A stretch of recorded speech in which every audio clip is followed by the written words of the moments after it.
अस्सलाम वालेकुम। क्या हाल है जनाब? अच्छा जी, दुरूद शरीफ पढ़ना।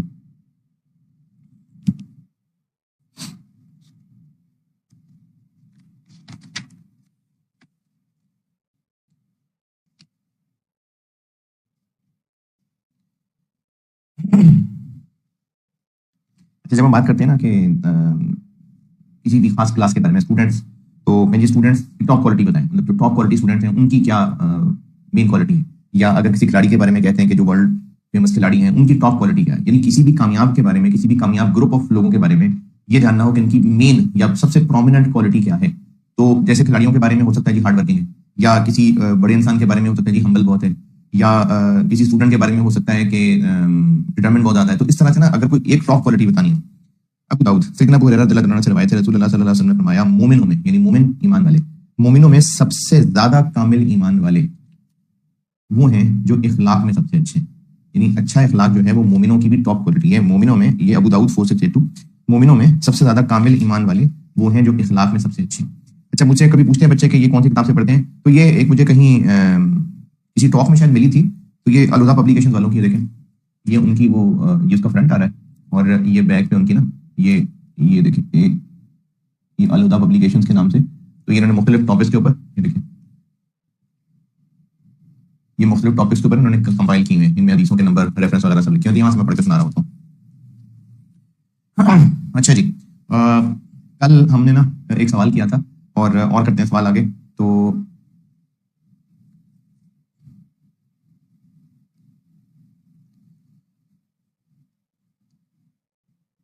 कल ये वाला सवाल किया था, ठीक है, ये वाला सवाल कल किया था। तो आज आप ऐसा करें, ये सवाल पढ़ लें, ये भी हम मिल मिला के करते हैं। मैं एक सॉल्व करूंगा, बाकी फिर आप भी सॉल्व करेंगे खुद। ये है जनाब जून 2008 अटेम्प्ट का सवाल, ये पढ़ लें। एक मैं कर देता हूं, बाकी फिर आप कर रहे हैं।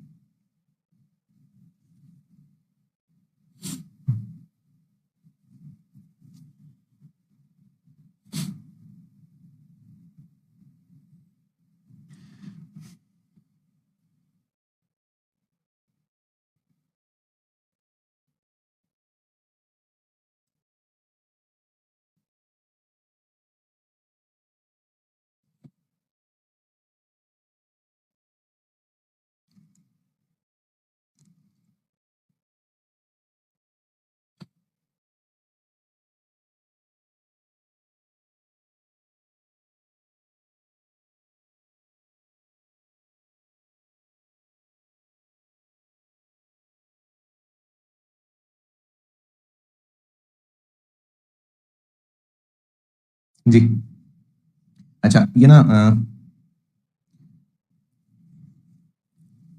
5 शेयर्स में इन्वेस्ट किया हुआ है, टोटल 100 मिलियन है। अगर आप इनको वैसे भी टोटल करके देखें तो ये 100 मिलियन ही बनता है। जी बिल्कुल, 100 मिलियन बनता है। तो फराज के इस वक्त जो इन्वेस्टमेंट है, वो फराज की इन्वेस्टमेंट 100 मिलियन रुपए की, वो इन 5 कंपनीज में है। अब इन 5 कंपनीज के बारे में ये जो टेबल में इंफॉर्मेशन दी हुई है, प्राइस पर शेयर ऑन 1 जनवरी 2008, आज 1 जनवरी 2008 है। Based on his recommendation mister Faraz invested 1 जनवरी 2008 को इन्वेस्ट कर दिया उसने 100 मिलियन, और इन 5 कंपनी में इन्वेस्ट किया है। तो ये जो अमाउंट आ रही है ये इनके वेट्स बन गए, इनकी टोटल वैल्यू इतने इतने रुपए कंपनी ए के शेयर में लगाए, इतने रुपए कंपनी बी के शेयर में लगाए। आज ही यानी 1 जनवरी 2008, अभी इस वक्त P0 ये उनकी प्राइसेस दी है। Expected dividend yield, dividend yield क्या होती है? मैंने आपको कल की किसी क्लास में बताया था कि जो शेयर होल्डर का टोटल रिटर्न होता है ना,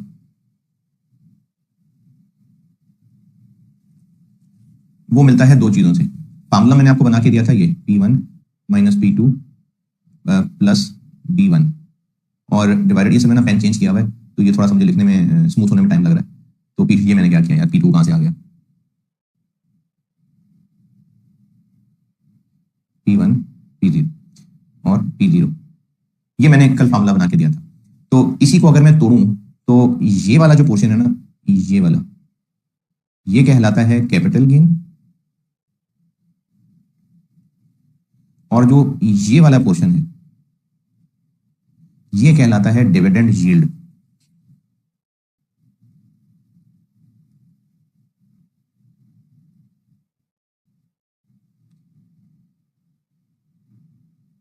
डिविडेंड यील्ड, ये डिविडेंड यील्ड कहलाता है।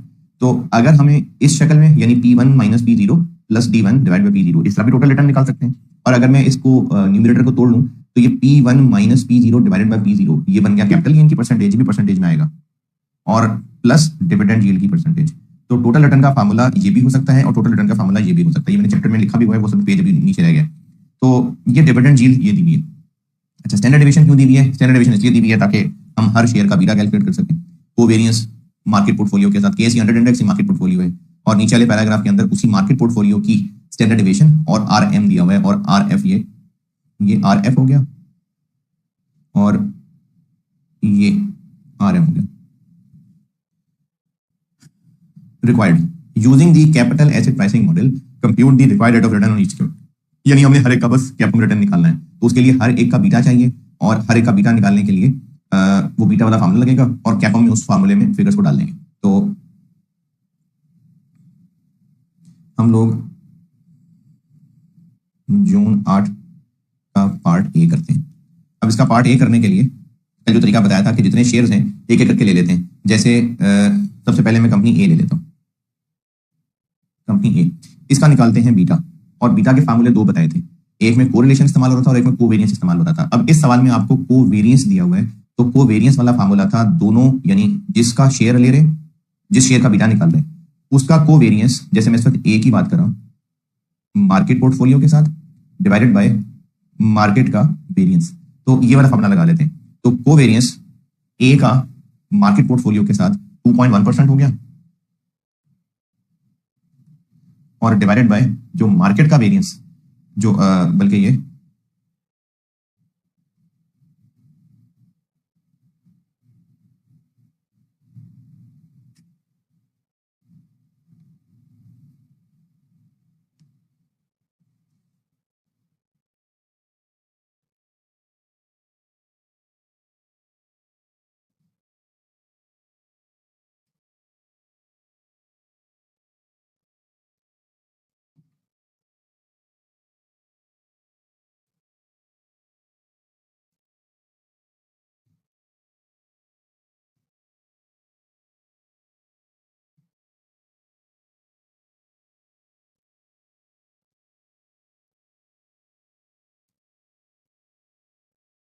जी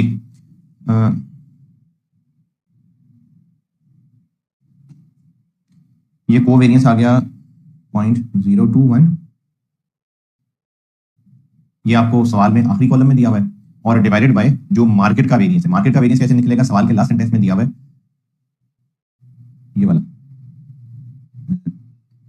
ये, लेकिन ये स्टैंडर्ड डेविएशन है, इसका स्क्वायर करेंगे तो वेरियंस बनेगा, और वो बन जाता है 0.025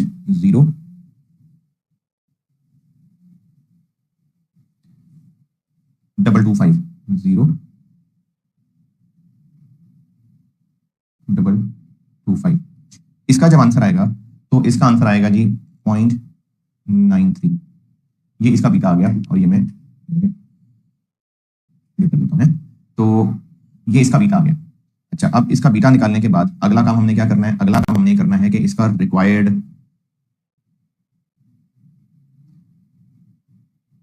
रिटर्न निकालना है, और रिक्वायर्ड रिटर्न निकलेगा इसका आरएफ। आरएफ कितना है? आरएफ है जी 8%, तो 8% प्लस इसका बीटा कितना आया? 0.93, और आरएम कितना? आरएम है जी 20%, तो 20 माइनस 8, तो इसका आंसर बन जाएगा 19.2%। ये ए का रिक्वायर्ड रिटर्न निकल आया। अच्छा, अब मैं यहाँ एक मैंने सॉल्व कर दिया। अब आप 5 मिनट बहुत है इसके लिए, आप वीडियो पॉज करिए और आप जो है ना वो BCDE इन पांचों का आप लोग सॉल्व करें। शाबाश, पार्ट डी के ऊपर आते। जी जनाब, आप लोगों ने कर लिया है। तो अब जब ये सारा सॉल्व हमने सबका निकाल लिया ना, तो जो इस वक्त सवाल की रिक्वायरमेंट थी पॉइंट ए, उसमें उसने हर एक का रिक्वायर्ड रिटर्न निकालने को कहा था, डन। रिक्वायरमेंट बी, अब रिक्वायरमेंट बी के अंदर रिक्वायरमेंट ए से फर्क ये पड़ गया कि रिक्वायरमेंट डी में उसने हमें ला खड़ा किया है 31 दिसंबर 2008 पे। वो कह रहे जी एज एट 31 दिसंबर 2008। सवाल का डाटा कब था? 1 जनवरी 2008। अब 31 दिसंबर 2008 में हम खड़े हो गए यहाँ के, और 3 चीजें कैलकुलेट करने को कहा है। अच्छा, साल गुजर गया, ठीक है, साल 31 दिसंबर 8 पे आ गए हम लोग। 31 दिसंबर 8 पे खड़े होके अब हमसे वो कैलकुलेट करने को कह रहा है कि वैल्यू ऑफ पोर्टफोलियो निकाल दें, पोर्टफोलियो का बीटा निकाल, यानी पोर्टफोलियो की बात कर रहा है, और estimated total return on portfolio निकाल दें। चलिए करते हैं। पोर्टफोलियो की वैल्यू क्या होगी, जैसे जो ऊपर टेबल दिया हुआ है वो 100 मिलियन रुपए का है। क्या 100 मिलियन?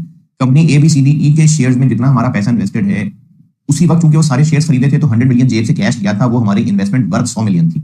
साल गुजरने के बाद पूछ रहा है कि पोर्टफोलियो की अब वैल्यू कितनी है, तो जितने शेयर्स हमारे पास हैं साल गुजरने के बाद उनकी वैल्यू पूछी हुई है, तो ये रिक्वायरमेंट बी का पहला बुलेट पॉइंट है। अच्छा, अब आपको ना जब साल बाद की वैल्यू पूछी हुई है तो फिर ये टेक्निकली वैल्यूएशन का सवाल हो गया, और बिजनेस वैल्यूएशन, शेयर वैल्यूएशन हमने भी पढ़ना है। यहां पर मैं आपको एक पॉइंट लिखवा रहा हूं, उसको आप लिख लें, सुनहरे अल्फाज में लिख लें। है ये वैल्यूएशन का सवाल, लेकिन जो हमने वैल्यूएशन पढ़ना है ना जाके, उसमें शेयर वैल्यूएशन के जो भी मेथड्स हैं, इनमें से किसी मेथड का डाटा इस सवाल में नहीं है। यानी इस सवाल के अंदर जो इन्फॉर्मेशन अवेलेबल है, जो हमने वैल्यूएशन मेथड्स पढ़ने हैं, जो लोग रिपीटर हैं आप में से, पी रेशियो मेथड होता है, कैश फ्लो का मेथड होता है, अर्निंग यील्ड, और इसी तरह से कुछ डिविडेंड मॉडल वगैरह के सवाल होते हैं। तो बिजनेस वैल्यूएशन एक चैप्टर पढ़ना है, उसमें जो शेयर वैल्यूएशन आनी है उसका डाटा इस सवाल में नहीं है। तो ये वैल्यूएशन का सवाल बजाहिर है, लेकिन डाटा ना होने की वजह से ये उस चैप्टर का सवाल नहीं है ये पोर्टफोलियो वाले चैप्टर का। कैसे पता? डाटा से पता चल रहा होता है, RF, RM, शेयर्स, कोवेरियंस और वेरियंस, और ये है ही सिर्फ इस चैप्टर का डाटा।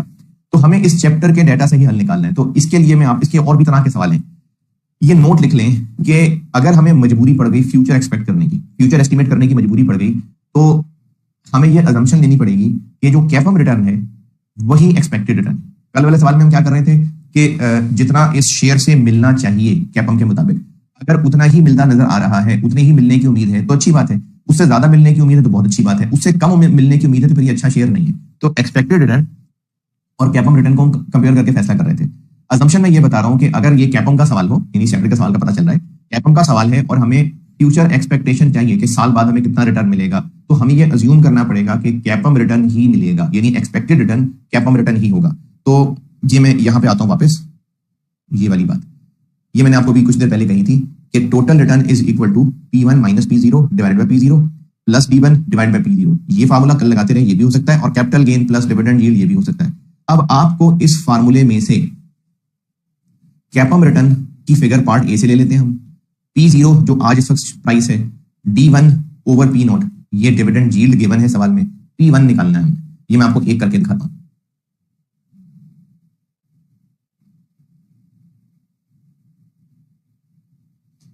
एक करते हैं सॉल्व, एक ही बात करते हैं। ए का अगर मैं टोटल रिटर्न कैपम अज्यूम कर लूं, यानी 19.2% इज इक्वल टू P1 पता नहीं कितनी है, माइनस P0 जो कि सवाल में गिवन है अभी की, वो बनती है 60 रुपए, डिवाइडेड बाय 60 रुपए प्लस डिविडेंड यील्ड जो कि है 3.5%। अब यहां से P1 निकालना है बैलेंस करके, तो ये P1 सॉल्व करेंगे तो P1 आ जाएगा 69.42। 69.42 ये P1 आ गया, यानी ए का शेयर साल बाद इतने रुपए का होगा। तो बिल्कुल इसी तरीके से हम बाकी सारे भी सॉल्व करेंगे, बिल्कुल इस तरह। जो बाकी BCDE के कैपम निकालें, उस कैपम को यहां रखेंगे, P1 फाइंड करना है, P0 सवाल में दिया होगा, P0 को हम यहां लिखेंगे, और ये साथ डिविडेंड यील्ड है, ये डिविडेंड यील्ड ये वाली बात कर रहा हूं, ये जो मैंने यहां बात की थी शुरू में, उस डिविडेंड यील्ड को यहां रखेंगे। उसके बाद यहां सॉल्व करने के बाद P1 का आंसर आ जाएगा। अब हम सारे शेयर्स के P1 मिल जाएंगे, उनको नंबर ऑफ शेयर से मल्टीप्लाई करेंगे जो सवाल में दिए हुए हैं। सवाल में शेयर्स कहां दिए हुए हैं, तो आप सॉरी, सवाल में हमें नंबर ऑफ शेयर्स तो नहीं दिए हुए, लेकिन अगर हम ये जो इन्वेस्टमेंट दी हुई है, ये इन्वेस्टमेंट और ये जो शेयर प्राइस दी हुई है, इसको अगर आप इस प्राइस से डिवाइड करेंगे तो नंबर ऑफ शेयर आ जाएंगे, और वो जो P1 निकाली है हमने उससे मल्टीप्लाई करेंगे तो ये टोटल प्राइस बन जाएगी, टोटल वैल्यू बन जाएगी साल बाद की। और ये सवाल की रिक्वायरमेंट बी के पहले बुलेट पॉइंट में पूछा हुआ था कि साल बाद की वैल्यू बता दें। अच्छा, साल बाद की वैल्यू निकल आई, बीटाज हम लोग सारे निकाल चुके, तो अब हम उन सब बीटास का जब वेटेड एवरेज कर देंगे, और क्योंकि साल बाद का पूछा है, साल बाद का, तो साल बाद के हमें जो बीटा निकाल चुके उनके लिए वेटेड एवरेज करने के लिए कौन सा वेट लेना है, वैल्यू कब की लेनी है, जो बुलेट पॉइंट 1 में निकालने लगे हैं, ये जो यहां निकालने लगे हैं ये लेनी है, या वो जो सवाल में दी हुई है वो लेनी है। तो चूंकि ये सब कुछ 31 दिसंबर 8 का पूछा हुआ है, तो इसलिए ये जो हमने 31 दिसंबर 8 अभी पहला बुलेट पॉइंट सॉल्व किया ना, इसके आंसर को लेकर पोर्टफोलियो बीटा निकलेगा।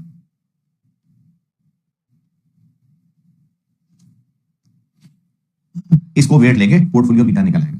और उसके बाद पूछा हुआ है estimated total return on portfolio के ऊपर हमें टोटल रिटर्न कितना मिलेगा। तो सब के रिटर्न्स को ऐड कर दें, तो या डायरेक्ट बेसिक सोल्यूशन में देख लें, तो ये सब के रिटर्न्स को ऐड कर दें टोटल रिटर्न, या ये भी कर सकते हैं और ये भी कर सकते हैं कि पोर्टफोलियो का बीटा तो हमने निकाल ही लिया, तो हम पोर्टफोलियो के बीटा को यूज करके पोर्टफोलियो का कैप रिटर्न निकाल लें, वही पूरे पोर्टफोलियो का टोटल रिटर्न होगा। ये है जी जून 2008। अब सवाल देख लेते हैं दिसंबर 15 का क्वेश्चन नंबर 4, ये जो आपके सामने मैंने स्क्रीन पे खोला हुआ है। ये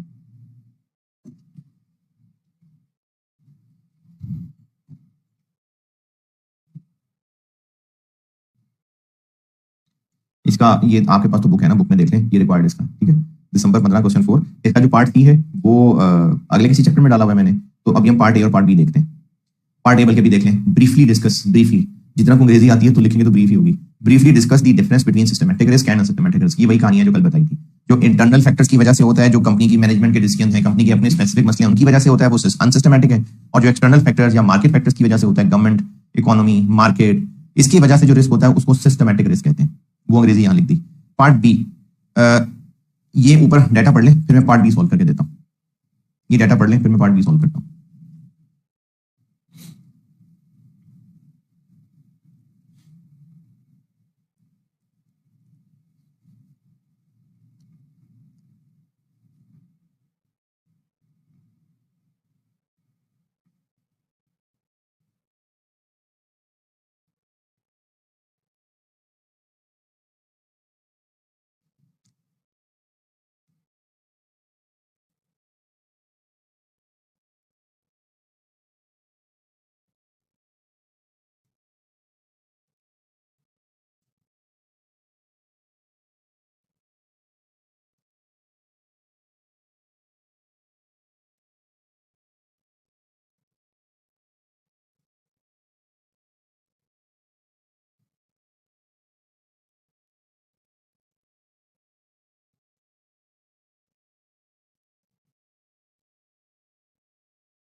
जी पढ़ लिया।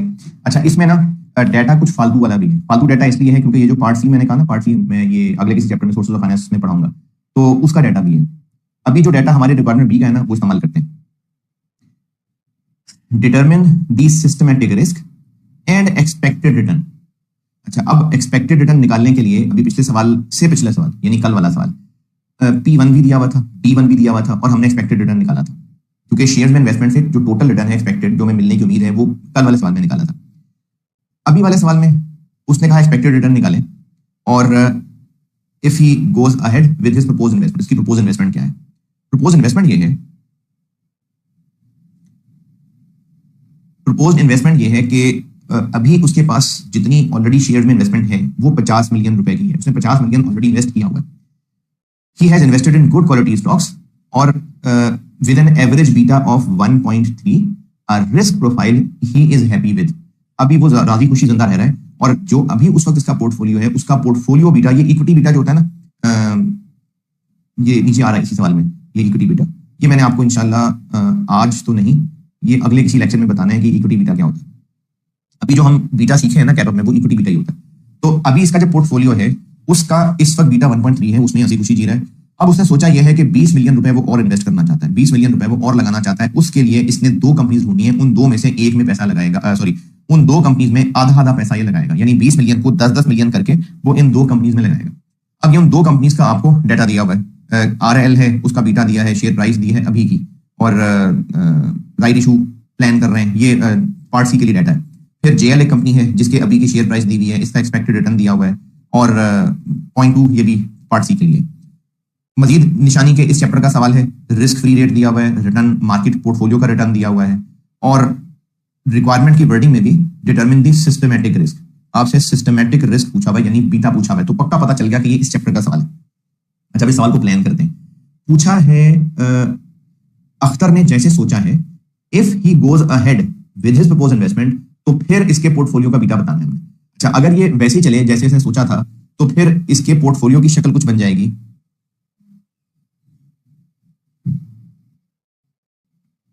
दिसंबर 15 का पार्ट बी। जो इसने सोचा था, इसने जो प्लान किया था, अगर उसके मुताबिक चले तो इसका एक एग्जिस्टिंग पोर्टफोलियो है,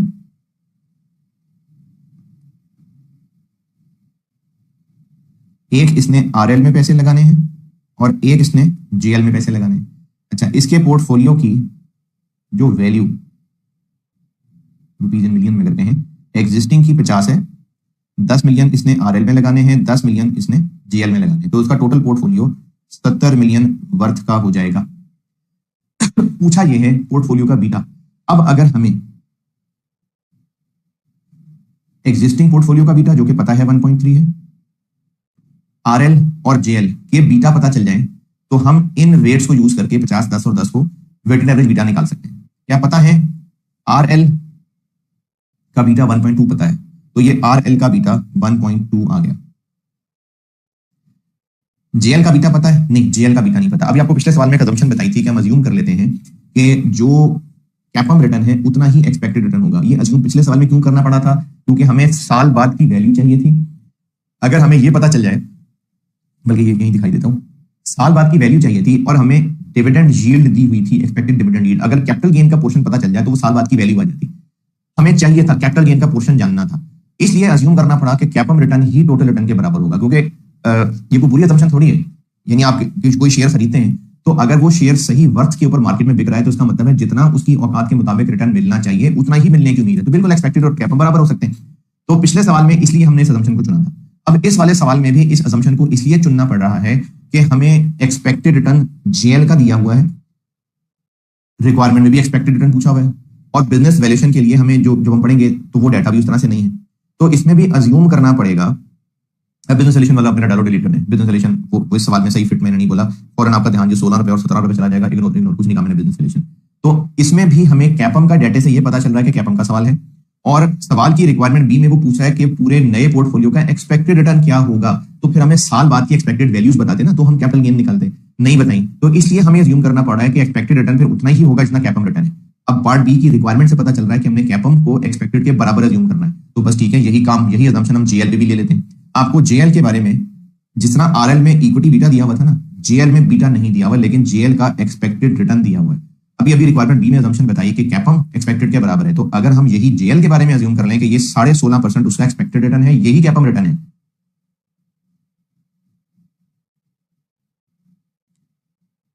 वर्किंग। अगर हम जेएल के बारे में अज्यूम कर लें कि उसका जो 16.5% दिया हुआ है एक्सपेक्टेड रिटर्न, ये 16.5% यही कैपम रिटर्न है, तो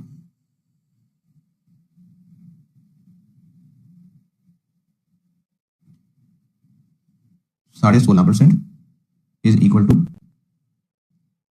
आरएफ जो कि 6% है, प्लस बीटा वो हमें पता नहीं, आरएम जो कि 12% है, माइनस आरएफ। जब इसको सॉल्व करेंगे तो हमें जेएल का बीटा मिल जाएगा जो कि है 1.75। ये जेएल का बीटा मिल गया। ये जेएल का बीटा हम लिख लेते हैं यहां, और अब आपके पास ये वैल्यू के वेट्स आ गए, और ये जो है ये जेएल का बीटा निकल आया। अच्छा, अब इनसे जब हम लोग इसको, मैं वर्किंग वन को इस डब्बे में बंद कर देता हूं, तो पोर्टफोलियो का बीटा निकल आया। एक रिक्वायरमेंट आ गई, सवाल की रिक्वायरमेंट थी systematic risk and expected return of equity investment portfolio if he goes ahead, यानी जो नया पोर्टफोलियो बना लेगा उस नए पोर्टफोलियो का बीटा और एक्सपेक्टेड रिटर्न निकालना है। तो नए पोर्टफोलियो का बीटा आ जाएगा 1.3 50/70 प्लस 1.2 10/70 प्लस 1.75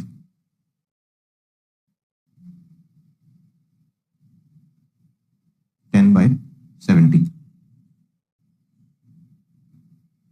तो पोर्टफोलियो का बीटा बन जाएगा 1.35। एक ये सवाल की रिक्वायरमेंट आ गई, और सवाल की रिक्वायरमेंट ये थी कि इसका एक्सपेक्टेड रिटर्न फिर क्या होगा। तो इसका एक्सपेक्टेड रिटर्न होगा पोर्टफोलियो का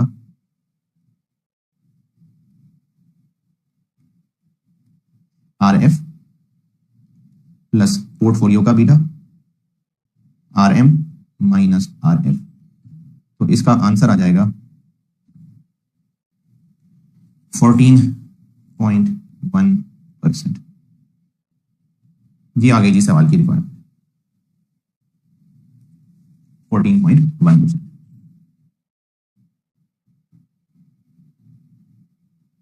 ठीक है, ये हो गई requirement B. Also discuss briefly the impact of revise systematic risk on Akhtar investment decision. इसका मतलब क्या है? पहले पैराग्राफ के लास्ट सेंटेंस में लिखा हुआ था, पहले पैराग्राफ 1.3 एवरेज बीटा के साथ a risk profile he is happy with. इसका मतलब है वो बीटा पोर्टफोलियो का 1.3 पे राजी खुशी था, जबकि हमने जो अभी पोर्टफोलियो का नया बीटा निकाला, यानी अगर वो ये इन्वेस्टमेंट कर लेता है तो हमने जो बीटा निकाला वो 1.35 बीटा निकाला। अच्छा, ये मुझे लग रहा है मैंने ये मार्कर मोटा वाला यूज करूंगा, ये मुझे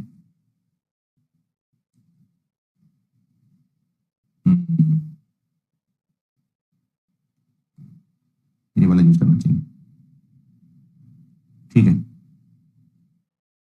या मैं इसका साइज बढ़ा के दिखा देता हूँ। हाँ, ये देख लें, वो मैंने छोटा कर दिया था ना, इसलिए नहीं देखा जा रहा था। ठीक है, मेरा ख्याल में विजिबल है।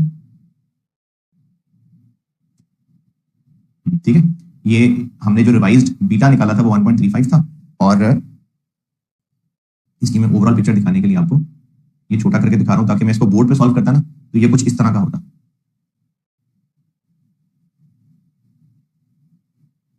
ये इसकी ओवरऑल पिक्चर दिखाने के लिए इस तरह से दिखा रहा हूँ। ये जरा लाइट नजर आ रहा है, मैं इंशाल्लाह इसका अगले में लिखता हूँ ना तो इसका कलर मार्कर का साइज चेंज कर लेता हूँ।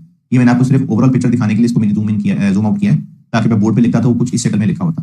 अब आपको अगर फिगर्स चाहिए तो ये मैं बड़ी करके फिगर दिखा देता हूँ। इसको मैं पार्ट बी को इस तरह से ऑफिशियली सॉल्व कर रहा हूँ। इनकी वैल्यूज लिखी, बीटा लिखा, इनकी वर्किंग वन में सिर्फ मैंने जेएल का बीटा निकाल के दिया, ये जेएल का बीटा निकाल के दिया,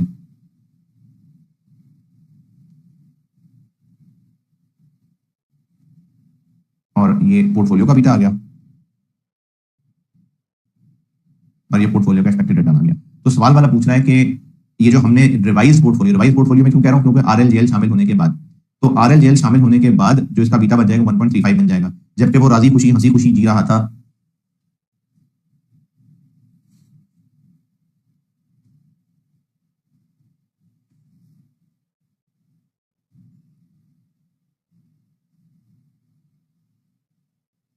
वन पॉइंट थ्री से वो खुश था, तो 1.3 से वो खुश था, लेकिन नए पोर्टफोलियो में जाएगा तो 1.35 हो जाएगा। तो हम ये कहेंगे कि भाई तुम देख लो, ये बीटा तुम्हारा जो जिससे तुम खुश थे वो बढ़ने लगा है। तो ये हमारी डिस्कशन है। Also discuss briefly the impact of revise systematic risk on Akhtar investment decision. कि अख्तर चूंकि 1.3 पे खुश था, तो इसलिए ये देख लेना चाहिए उसको कि वो आरएल और जेएल में इन्वेस्ट करने से पहले ये देख ले कि वो बीटा जिस पे वो राजी खुशी था 1.3, वो 1.35 होने लगा। ये हमने इसमें डिस्कस कर दिया। तो ये पार्ट बी रिक्वायरमेंट ये डन।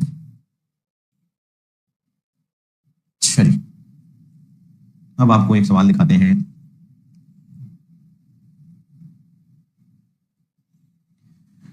अच्छा, इस सवाल से पहले ना मैं आपको एक फार्मूला बताता हूं, फिर एक सवाल दिखाता हूं। पहले आपको एक फार्मूला देता हूं, छोटा सा फार्मूला है, ये नाम लेके पूछा जा सकता है, और इनफैक्ट पूछा भी गया हुआ है एक अटेम्प्ट के अंदर। तो ये मैं आपको एक फार्मूला दिखाता हूं। कल मैंने आपको यहां तक पहुंचा दिया हुआ था, ये जो भी सामने स्क्रीन के ऊपर नजर आ रहा है ना, मैंने यहां तक पहुंचा दिया हुआ था।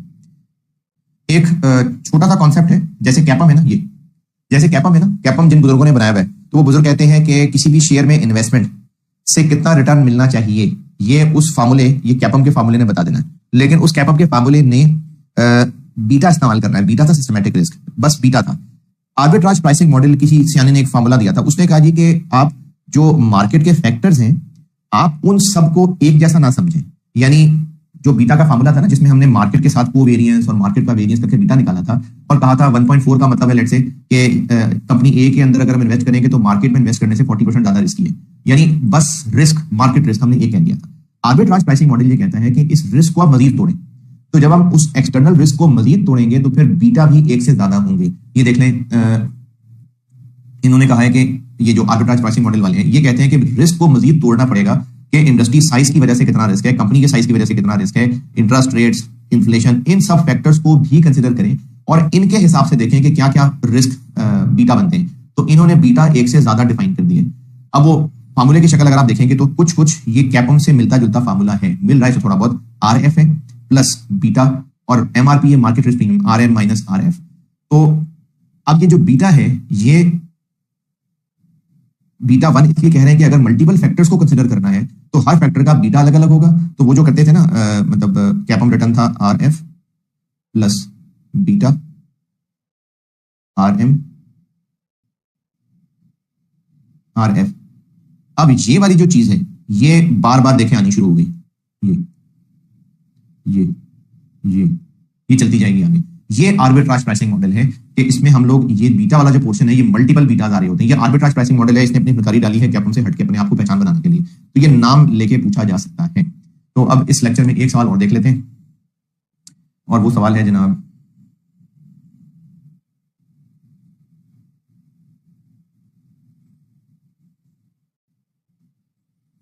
अच्छा ये सवाल जो है ना वो जून 22 अटेम्प्ट का सवाल है, वो करते हैं हम। जून 22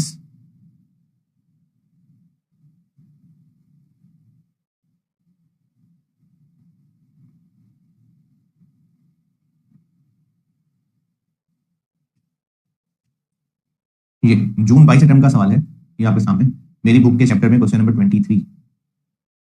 तो ये सवाल पढ़ लें, ये मैं करता हूं स्क्रीन के ऊपर।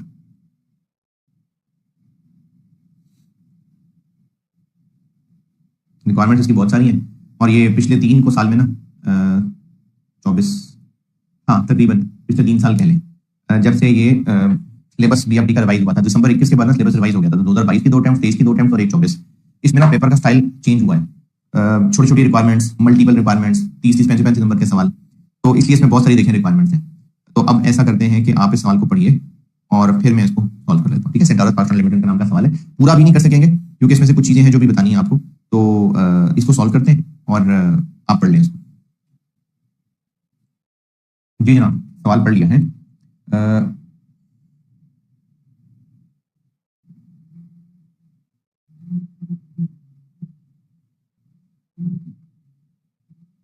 जी अच्छा, इस सवाल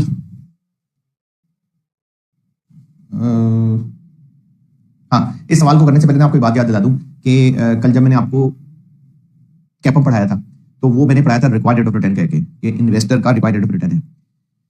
इन्वेस्टर के रिक्वायर्ड रेट ऑफ रिटर्न को अगर जिस कंपनी के शेयर्स हैं उस कंपनी की नजर से देखेंगे तो वो उस कंपनी की कॉस्ट बन जाएगी। तो इसलिए कैपम मॉडल कॉस्ट ऑफ इक्विटी यानी केई निकालने के लिए भी यूज होता है। आपको याद होगा 2-3 क्लासेस पहले ना जब मैं कॉस्ट ऑफ कैपिटल पढ़ा रहा था तो कॉस्ट ऑफ इक्विटी निकालने के लिए एक फार्मूला मैंने लिख के दिया था उसका डिविडेंड मॉडल का, और तब मैंने लिखा हुआ था कि कैपम भी एक तरीका होता है, बाद में पढ़ाएंगे। तो कैपम से कल जो सारा कुछ समझाया था, कल नहीं मतलब पिछली क्लास में, वो सब रिक्वायर्ड रेट ऑफ रिटर्न पढ़ रहे थे share holder investor point of view से। अब वही जो उस शेयर होल्डर का रिक्वायर्ड रिटर्न है वही उस कंपनी के पॉइंट ऑफ व्यू से केई बन जाएगा, कॉस्ट ऑफ इक्विटी। तो कैपम को केई के तौर पर भी यूज करते हैं। तो ये जून 22 का सवाल है जी, काफी कुछ है इसके अंदर। सीपी इज मैन्युफैक्चरर, अच्छा ये खाने पीने की इन्होंने जो फ्रोजन फूड्स थे वो बनाने शुरू किए थे और 2012 में कहीं 2 सेलियां थी, इन्होंने काम शुरू किया और अब इन्होंने ना कुछ मजीद एक्सपेंशन करने का सोचा है और उस काम के लिए इन्होंने एक फेज 1 कर लिया हुआ है। वो फेज 1 क्या था, जो कोल्ड ट्रांसपोर्ट लॉजिस्टिक सारा ऑपरेशन, लॉजिस्टिक ऑपरेशन है, मतलब ट्रांसपोर्टेशन सारी शहर में फैलाना, क्योंकि फ्रोजन फूड को ले जाने के लिए गाड़ियां भी तो वो कोल्ड ट्रांसपोर्ट होती है ना, वो उन्होंने एक्वायर कर लिया था। फेज 1 ऑफ स्ट्रेटेजी में तीसरा पैराग्राफ पढ़ रहा हूं। Phase 1 of the strategy has been completed, which comprised of the acquisition of a cold transport logistic company.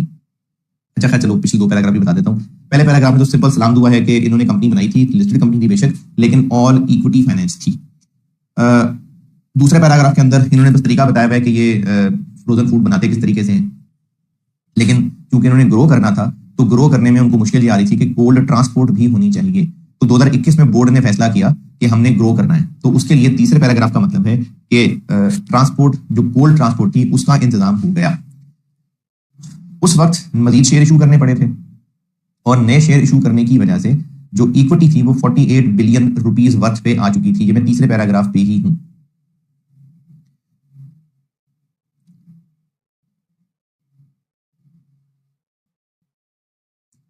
और इन्होंने चूंकि कंपनी खरीदनी थी तो मजीद शेयर भी इशू किए थे, उससे इक्विटी 48 बिलियन पे आ गई थी और इनको कॉर्पोरेट बॉन्ड इशू करने पड़े थे 3% के ऊपर 15 बिलियन के। ये 2022 का कहीं वाकया है और वो जो बॉन्ड इशू करने पड़े थे वो 2032 में रिडीम होंगे। अच्छा, ये मैं आपको बता दूं कि असल सवाल में ना ये लाइन मिस थी। असल सवाल में ये जो लिखा है ना, corporate D bonds are redeemable in June 2032, असल सवाल में ये बात मिसिंग थी कि ये 2032 में रिडीम तो हो रहे हैं, लेकिन ये इशू कब हुए हैं, यानी ये 2021 में इशू हुए थे कि 2022 में इशू हुए थे, ये क्लियर नहीं लिखा हुआ। तो लेकिन जो सोल्यूशन है उसमें अब 2032 तक 10 साल रहते हैं, यानी तब ये कहीं 11 साल के बॉन्ड इशू किए होंगे, लेकिन अब 10 साल रहते हैं। तो ये मैंने जो ब्रैकेट में लिखा हुआ ना, that is after 10 years from now, ये मैंने खुद ऐड किया हुआ है, असल सवाल में ये नहीं था। ये मैं बात कर रहा हूं इस लाइन की, ये असल सवाल में नहीं था, ये मैंने खुद ऐड किया है। अच्छा, ये हो गया 3 पैराग्राफ। उसके बाद क्या हुआ कि अब हम फेज 2 शुरू करना चाह रहे हैं और 20 बिलियन रुपए और चाहिए। 20 बिलियन रुपए हमने एक बैंक लोन से बात की है और हमने जो रिटेल आउटलेट्स की एक चेन है वो खरीदनी है। और इसके बाद जो लिखा हुआ है ना, all equity company has been identified however the acquisition is considered to be quite risky, ये सवाल की रिक्वायरमेंट के जिस पार्ट से रिलेटेड है वो आपको भी पढ़ाया नहीं है, वो मैं आपको 2 क्लासेस के बाद पढ़ा सकूंगा। तो ये वाला जो पैराग्राफ है, ये जो अभी स्क्रीन के टॉप पे आ रहा है आपके पास, इसमें से ये जो 2.5 लाइन ऑनवर्ड्स है ये आपको भी नहीं पढ़ाया मैंने। ये स्क्रीन के टॉप पे पैराग्राफ आ रहा है ना, इसमें सूटेबल ये लाइन में यहां से पढ़ रहा हूं, suitable all equity company has been identified, और वो जो 2.23 का जिक्र है ये मैंने आपको भी नहीं पढ़ाया, इसलिए इस पैराग्राफ को हम छोड़ देते हैं। आर्बिट्राज प्राइसिंग थ्योरी के फैक्टर्स दिए हमें, मुख्तलिफ फैक्टर्स लेके उनको बीटा 1 2 3 4 कहा हुआ है, उन्हीं से रिलेटेड मार्केट रिस्क प्रीमियम भी दिए हुए हैं और बीटा 1 2 3 4 की वैल्यूज भी दी हुई हैं। ये आर्बिट्राज प्राइसिंग थ्योरी अभी साल के शुरू से पहले जो बताया था। फिर उसके अलावा ये टैक्स रेट आ गया और average market run on Pakistan stock exchange, जो कि RM है कैपम के लिए, क्योंकि आर्बिट्राज के लिए जो RM था ना वो उन्होंने हर एक के मार्केट रिस्क प्रीमियम अलग अलग दे दिए। तो ये वाला जो RM है ये कैपम में इस्तेमाल होना है। और ये जो बॉन्ड की ये जो डेट बीटा बताया हुआ है ये मैं आपको कुछ देर तक एक्सप्लेन करता हूं।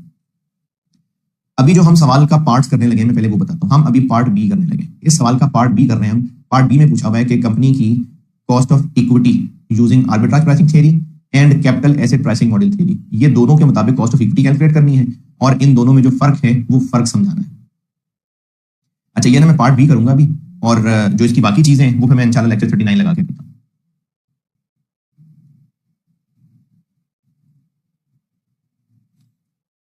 ठीक है, अभी मैं पार्ट बी करता हूं, तो फिर लेक्चर 39 लगा के फिर मैं इसका पार्ट बाकी सारे पार्ट्स करूंगा। तो पार्ट बी करते हैं हम लोग सॉल्व।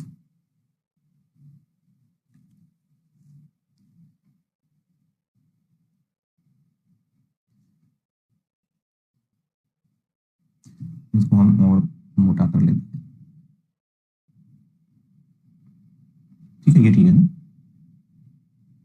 ये ठीक है। तो जून 22 और जून 22 का हम अभी इसको करने लगे हैं पार्ट बी। हम इसका पार्ट बी कर रहे हैं। ठीक है, जून 22 का हम पार्ट बी करने लगे। पार्ट बी में उसने कहा हुआ है कि सीपी की कॉस्ट ऑफ इक्विटी निकालनी है आर्बिट्राज प्राइसिंग से भी और कैपम से भी। तो पहले हम हेडिंग दे देते हैं आर्बिट्राज प्राइसिंग थ्योरी, ये हमने हेडिंग दी, और KE is equal to RF, formula लिख देंगे तो अच्छी बात है, RF plus beta 1 market risk premium 1 plus beta 2 market risk premium 2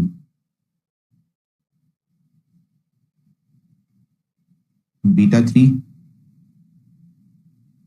into market risk premium 3 plus beta 4 market risk premium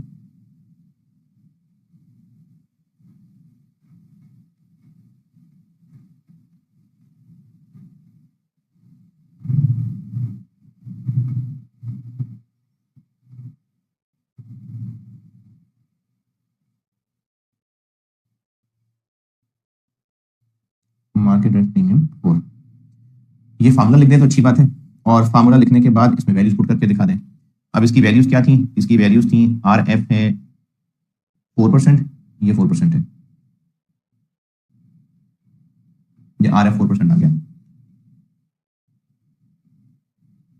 4% plus अब जो बीटा है ये आपको इस टेबल में सारे तरतीब से दिए हैं, ये बीटा 1, बीटा 2, बीटा 3, बीटा 4, ये टेबल के आखिरी कॉलम में देखें ये बीटेज आ रहे हैं और साथ इनके MRP यानी मार्केट रिस्क प्रीमियम आ रहे हैं। तो अकॉर्डिंगली यही फिगर हम यहाँ लिख लेते हैं। तो बीटा 1 आ गया 1.16 और इसका MRP है 7%। फिर बीटा 2 है 0.15 और इसका MRP है 2%। और फिर बीटा 3 है 0.22 और इसका MRP है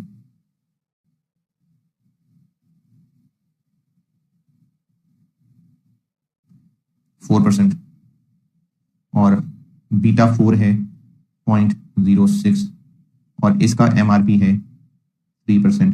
तो जब हमें इस सारे को सॉल्व करेंगे ना तो इस पूरे का आंसर आ जाएगा, ये APT वाला बता रहा हूँ, आर्बिट्राज प्राइसिंग थ्योरी वाला, तो उसका आंसर आ जाएगा 13.48%। 13.48%। ये आर्बिट्राज प्राइसिंग थ्योरी वाले का मैंने KE निकाल दिया, ठीक है। ये आर्बिट्राज प्राइसिंग थ्योरी वाले का KE निकल आया। इसमें जितने बीटास थे ये आपको सवाल में दिए हुए थे, ये सवाल में सारे बीटा भी दिए हुए थे और उनके रिस्पेक्टिव MRP भी दिए हुए थे। तो ये हमने उसको फिर KE, सवाल में APT पूछा था, सवाल का part B, calculate CP's cost of equity using the APT and कैपम। तो APT से मैंने सॉल्व कर दिया। अब करते हैं कैपम से सॉल्व। कैपम से सॉल्व करते हैं।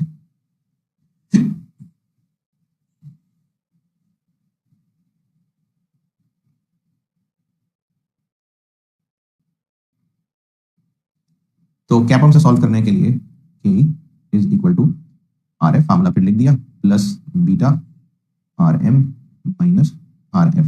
अब हमें इस वक्त RF का जो सवाल में डाटा दिया हुआ है वो है 4% प्लस, अच्छा अभी इस वक्त CP का बीटा कितना है, ये इस वक्त इसका CP's most recently quoted equity beta is 1.25 इसका बीटा आ गया। और साथ RM, अब ये कौन सा वाला RM है, तो ये वाला RM, ये वाला 10%, ये वाला कैसे पता ये है, क्योंकि पाकिस्तान स्टॉक एक्सचेंज का ये दिया हुआ है, उससे ऊपर टेबल में जो दिए हुए थे वो हर फैक्टर का इंडिविजुअल मार्केट रिस्क प्रीमियम दिया हुआ था। तो इस 10% को यहां डाल लेते हैं, 10% माइनस 4%, तो इस KE का आंसर आ जाएगा 11.5%। ये हमें KE कैपम वाला मिल गया। ये इस सवाल का, ये इस ओवरऑल पिक्चर दिखाने के लिए इसको जूम आउट कर रहा हूं। ये इस सवाल का पार्ट B हो गया, जिसमें APT से KE कहा था उसने और कैपम से KE कहा था। ये हमने इसको प्रेजेंट कर दिया। अच्छा, मैंने आपको ऑलरेडी सॉल्व करके दिखाया है। वो जो RF थी, जो पेपर की वर्ड वाली फाइल थी, उसमें ये सारा कुछ आप ऐसे ही लिख रहे होंगे। रफ वर्किंग के लिए कैलकुलेशन आप कैलकुलेटर पे कर लें, चाहे एक्सेल पे कर लें, लेकिन ये सारा कुछ आप टाइप कर रहे होंगे आपके RFT के अंदर, ठीक है। ये हो गया पार्ट B। अच्छा, पार्ट B करके मैं इस लेक्चर को एंड करता हूं, और क्योंकि बीच में आपसे सवाल भी करवाए थे मैंने, इसका जो पार्ट A और बाकी पार्ट है ना, वो मैं आपको लेक्चर 39 में कराता हूं, और उसमें फिर मैंने आपको एक दो चीजें और सिखानी है, ठीक है। तो इसको फिर हम लेक्चर 39 में करते हैं, और लेक्चर 38 जो है वो बस अल्लाह।